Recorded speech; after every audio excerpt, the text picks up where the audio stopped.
It's what they offer you is tinsel and shallow and empty, phony.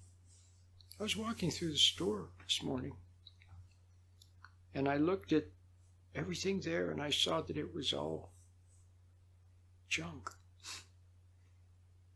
for the most part. Plastic, artificial, poorly made, throwaway stuff. It's all junk, useless stuff. Not only useless, but poorly made. And you just buy and buy all this stuff, and there's nothing there. And it's not going to last. But the only good things they had there was tools. They had some tools. Well, if it's a well-made tool, it can last a long time and can be useful.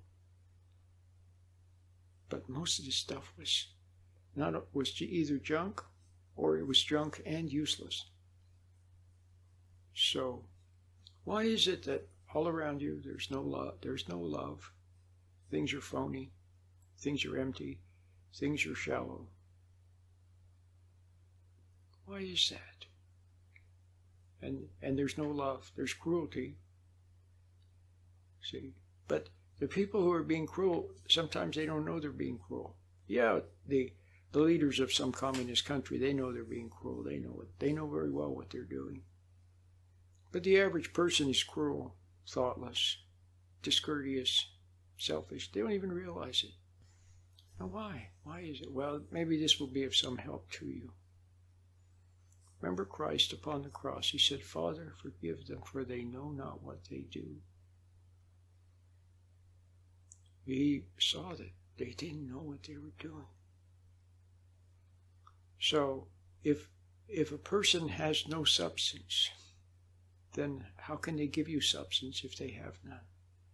If they do not have love, if they have not received love, they don't know where to find love, then they can't give you love because they don't have any love. If a person has just been given shallow things, empty things, then that's all they can give you. So perhaps it will be helpful to you to see that, if you see it, because then you can forgive them and not hate them.